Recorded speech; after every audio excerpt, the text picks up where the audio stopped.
তখন আমার বয়স 18। গরমের ছুটিতে নারাজনপুর গ্রামে গেছি বেড়াতে আমার একমাত্র মাসির বাড়িতে। আমার মাসির নাম রীতা দেবী।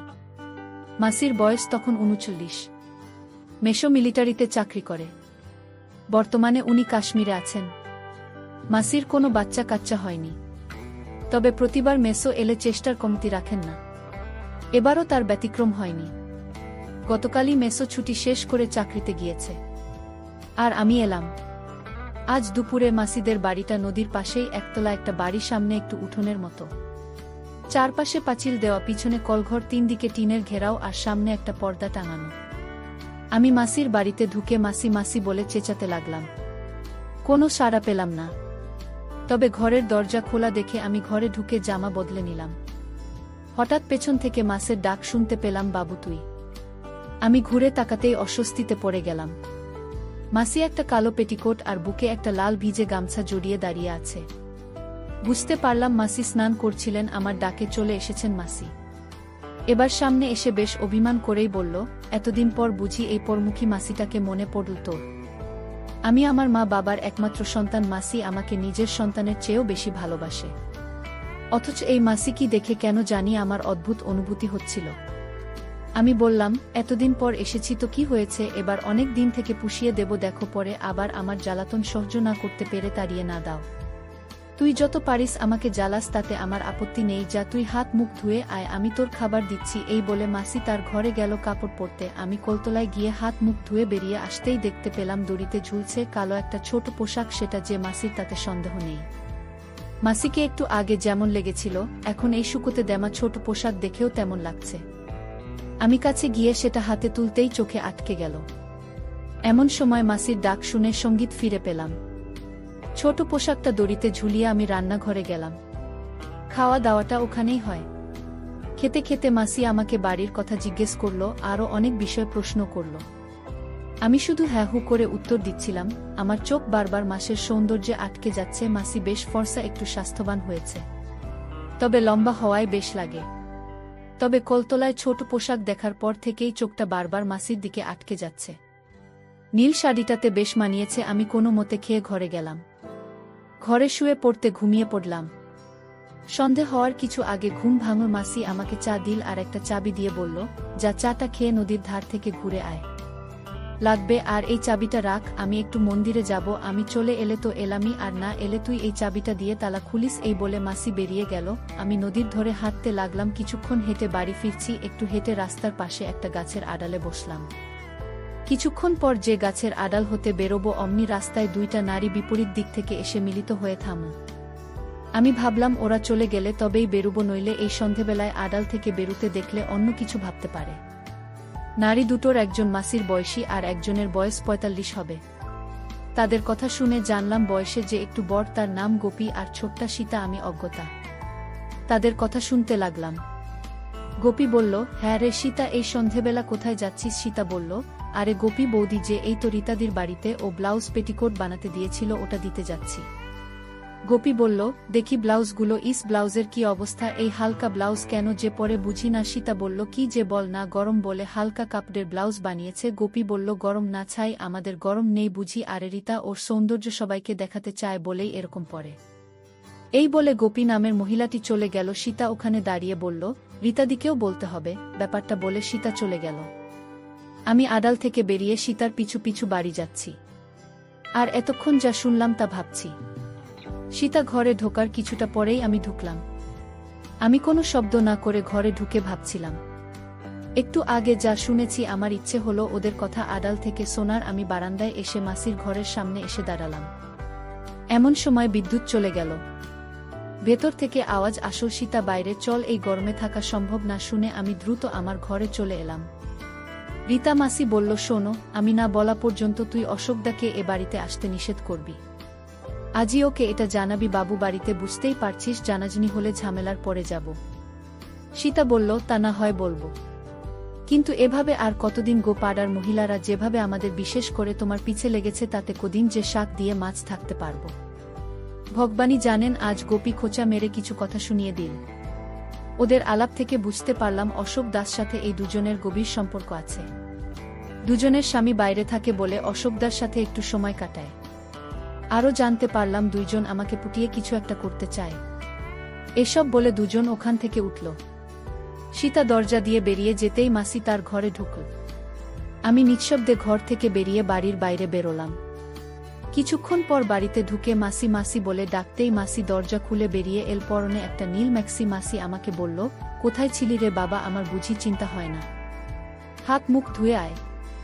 আমি কলতলায় যেতে যেতে ভাবতে লাগলাম, মাসির এ ব্যাপারটা একটু অন্যরকম। ব্যাপারটা একদম গুলিয়ে যাচ্ছে। তবে মাসির কথা ভাবতে আমার কেমন যেন লাগছিল। বারবার মাসির কথা মনের মধ্যে ভেসে উঠছে। এসব ভাবতে ভাবতে রাতের খাবার খেয়ে শুয়ে পড়লাম। একটু পর বাতি জেলে মাসি এল। মাসি এসে আমার পাশে বসে এক গ্লাস দুধ এগিয়ে দিল। নে বাবা, দুধটুকু খেয়ে নে, তুই অনেক ক্লান্ত, এটা তোকে শক্তি যোগাবে। দেখিস না মায়েরা নিজেদের সন্তানদেরকে কত যত্ন কর। অবশ্য ভগবান আমাকে সেই সুযোগ দেয়নি। আমি কোনো মতে গ্লাসের দুধটা খেয়ে মাসিকে গুড নাইট বললাম।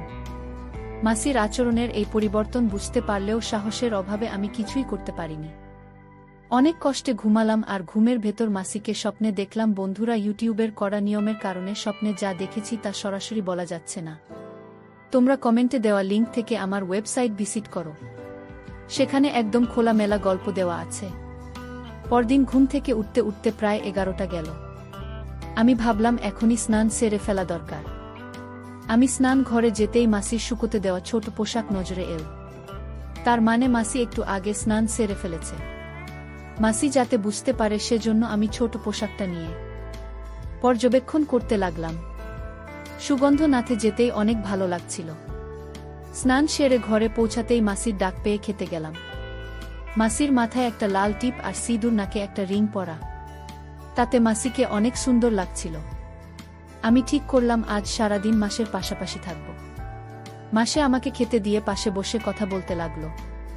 তবে মাসির মিটি মিটি হাসিটা আমাকে বেশ অস্বস্তিতে ফেলেছে। আর কোনো কথা খুঁজে না পেয়ে আমি চুপচাপ খেয়ে মাসির পাশে বসে রান্না পড়া দেখতে লাগলাম। আমার কাছে পুরো দৃশ্যটা কাল্পনিক মনে হলেও তা যে বাস্তব তা বুঝতে পারছিলাম। আমি মাসির কাছ থেকে উঠে চলে এলাম। ধরা পড়ার আগেই দুপুরে খেয়ে আমি আমার ঘরে একটু ঘুমোতে চেষ্টা করলাম। হঠাৎ মাসির ঘরের দরজা খোলার আওয়াজে আমি সজাগ হলাম। বুঝতে পারলাম সীতা এসেছে। আমি উঠে মাসির ঘরের দরজায় কান পাততেই শুনলাম, ধ্যাত, ওকে দিয়ে কিছুই হবে না। তুই বল না, আজ আমি যে পোশাক পরেছি তা দেখে যে কারুর মন আটকে যাওয়ার কথা। আর রান্নার পুরোটা সময় একটু অগোছালো ভাবেছিলাম, তবুও ওর কোনো সাড়া নেই। সীতা বলল, আহা দিদি, তুমি ওর উপর রাগ করছো কেন? আমার মনে হয় তুমি ওর মাসি, তাই যদি কিছু মনে করো বা ওকে বকা দাও বা ওর মাকে বলে দাও, তাই কিছু পড়ছে না। তাই আমি বলি কি, তুমি ওকে বাকি কথাগুলো ফিসফিসিয়ে বলাতে আমি কিছুই শুনতে পেলাম না। শুধু এটুকুই শুনলাম, মাসি বলছে তুই পড়িস বটে, তাহলে এক কাজ কর, তোর বোন পোটাকে বলিস ওটা নিয়ে যেন 5টার দিকে চলে আসে। আমি বাবুকে নিয়ে তখনই বের হব, তাহলে আমি যাই। দেরি করলে আবার চিনুকে পাওয়া যাবে না। এই বলে সীতা চলে গেল। আমি বিছানায় শুয়ে পড়তেই মাসি ঘরে এল। আমার পাশে বসে বলল, বাবু ঘুমিয়ে পড়েছিস? বললাম, না মাসি। কেন? চল আজ একটু বেরিয়ে আসি। পাশেই শহরে একটু ডাক্তার দেখ, তারপর না হয় দুজন মিলে একটা মুভি দেখে বাড়ি ফিরব। আমি বললাম, ওকে চলো। এরপর দুজনে রেডি হয়ে বেরিয়ে পড়লাম। মাসি দরজায় তালা দিয়ে বেরুতে লাগল। মাসিকে একদমই চিনতে পারছি না। সকালে যিনি অগোছালোভাবে শাড়ি পরেছিলেন, এখন দেখি একদম গুছিয়ে শাড়ি পরেছেন। লাল সিঁদুর, লাল টিপ, লাল লিপস্টিক আর নাকে একটা রিং দিয়ে সাজান। মুখটা ছাড়া কোনো কিছুই দেখা যাচ্ছে না। গ্রাম থেকে এই ছোট্ট শহর, তাতে আস্তে আস্তে 6:30 বেজে গেছে। মাসি গাড়ি ভাড়া দিয়ে বিদায় দিল। ডাক্তারের চেম্বার থেকে বেরোলাম 7:30-এ। এবার আর একটা অটোতে করে সিনেমা হলে চলে গেলাম। মাসির জাকটা ভালো করে জানামেসোর সাথে নাকি প্রায় আসে। মাসি আমাকে নিয়ে যে মুভিটা দেখল তা বেশ ভালোই, তবে মুভির মাঝখানে বেশি টয়লেটে গেল আর ফিরেও এল একটু অগোছালোভাবে। আমি শুধু ভাবতে লাগলাম, মাসি হঠাৎ এই বেশ ধরল কেন? তাহলে আজ রাতেও কি কিছু হবে? মুভিটা শেষ হতেই আমরা বেরুলাম। তখন প্রায় রাত 10টা। মাসিকে যাওয়ার কথা বলতেই মাসি অবাক হয়ে বলল, পাগল হয়েছিস? এত রাতে কোনো অটোবালা যেতে চাইবে না। আমার এক পরিচিত দিদির একটা হোস্টেল আছে, ওখানেই থাকব। আমরা একটা অটো নিয়ে প্রায় 20 মিনিটের মধ্যেই একটা গলির সামনে দাঁড়ালাম। ভাড়া মিটিয়ে মাসি গলি ধরে এগুতে লাগল। আমি মাসির পেছন পেছন যেতে লাগলাম। একটা গেটে দুইটা লোক বসা ছিল। মাসি কি যেন বলল, তারপর তারা আমাদেরকে একটা ঘরের সামনে দিয়ে চলে গেল। আমাকে বাইরে দাঁড়া করিয়ে মাসি ভেতরে ঢুকল। ভেতরে আরও দুইটা নারী ছিল, তারা যে মাসির পরিচিত তা বোঝা যাচ্ছে। একটু পরে মাসে একটা মহিলাকে সাথে নিয়ে বেরিয়ে এল। তারা দুজন সামনে আর আমি পেছন পেছন যেতে লাগলাম। পুরানো এই বাড়িটির দোতলার একদম উত্তরের ঘরের সামনে নিয়ে মহিলাটি চাবি দিয়ে চলে গেল। মাসি চাবি খুলে ভেতরে ঢুকল, আমিও তাই। বাতি জ্বালতে বেশ ভাল লাগলো। সাজানো একটা ঘর, বড় একটা খাট লাগোয়া বাথরুম, একটা টেবিলও আছে। আমরা ঘরে ঢোকার একটু পরেই সেই মহিলাটি দুইটা টাওয়েল আর একটা পরিষ্কার লুঙ্গি দিয়ে গেল। মাসি ওটা নিয়ে ওকে বলল ঘরে খাবার দিতে। আমি তো বেশ অবাক, এরা এত যত্নযত্তি করছে, ব্যাপারটা কি? মাসিতে জিজ্ঞেস করতেই বলল এই হোস্টেলের মালিক তার বেশ পরিচিত। আমরা ফ্রেশ হয়ে খেয়ে দিয়ে টিভি দেখতে লাগলাম। হঠাৎ এ পাশের ঘর থেকে কেমন যেন থকথক আওয়াজ আসতে লাগলো। আমি মাসিকে সেটা জিজ্ঞেস করতেই মাসি মুখ টিপে হেসে বলল, মনে হয় হাতুড়ি পিটিয়ে কাজ করছে। তুই টিভি দেখায় মনোযোগ দে তো। আমার কেন যেন সন্দেহ হচ্ছিল আমি ঘুমাবো বলে শুয়ে পড়তে মাসি বলল, কিরে ঘুমিয়ে পড়বি? আমি বললাম তা ছাড়া কি করব, রাত 12টা বাজে গরমের দিনে, এটা কি এমন রাত বলতো? এটা বলতে বলতেই মাসি শাড়ি চেঞ্জ করতে লাগলো। আচমকা মাসির এই কাণ্ড দেখে আমার অস্বস্তি হলো। এই গরমে শাড়ি পরে ঘুমোতে একদমই আরাম পাবো না, তাই একটু চেঞ্জ করে নিচ্ছি। এ সময় মাসি আমাকে কিছু প্রশ্ন করেছিল। মাসির এমন সরাসরি প্রশ্ন আশা করিনি। আমি কোনো মতে মাথা নাড়লাম। এ সময় অনেক না বলা ঘটনা ঘটে যায়, যা বলে বোঝানো যাবে না। বন্ধুরা, ইউটিউবে করা নিয়মের কারণে এসব ঘটনা সরাসরি বলা যাচ্ছে না। তোমরা কমেন্টে দেওয়া লিঙ্ক থেকে আমার ওয়েবসাইট ভিজিট করো, সেখানে একদম খোলামেলা গল্প দেওয়া আছে। এভাবে 2 ঘন্টা পর কখন যে ঘুমিয়ে গেছে জানি না। সকালে ঘুম ভাঙতেই দেখি মাসি স্নান সেরে চুল আঁচড়াচ্ছে। আমাকে দেখে একটু হেসে বলল, যা স্নান করে নে, ফ্রেশ হয়ে নে, কাল গুড় খেয়েছিলি সেটা কাপড়ে লেগে আছে।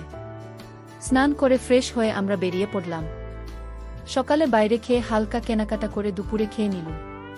তার বাদেই বাড়ির দিকে রওনা হলাম। বাড়িতে পৌঁছলাম শেষ বিকেলে। সন্ধেবেলা সীতাবাড়িতে এলমাসি রান্নাঘরে ছিল। ওখানে দুজন কথা বলছে, আমি জানলার পাশে দাঁড়িয়ে শুনছি। এখন আর ধরা পড়ার ভয় নেই, কারণ মাসি জেনে গেছে যে আমি তাদের আগের কথাগুলো শুনেছি। সীতা কৌতূহলী হয়ে বলল, কি গো দিদি, কিছু হয়েছে? স্বামী সীতাকে সব কিছু খুলে বলে, আর সীতা বলে, তোমার ভাগ্নের সাথে আমার একটা ব্যবস্থা করে দাও না দিদি। মাসি বলল, ঠিক আছে, রাতে চলে আসিস, আমি ওকে বুঝিয়ে দেব। এদিকে আমি তাদের কথা শুনছিলাম আর ভাবছিলাম, যাক, এবারের ছুটি বেশ ভালোমতো কাটানো যাবে।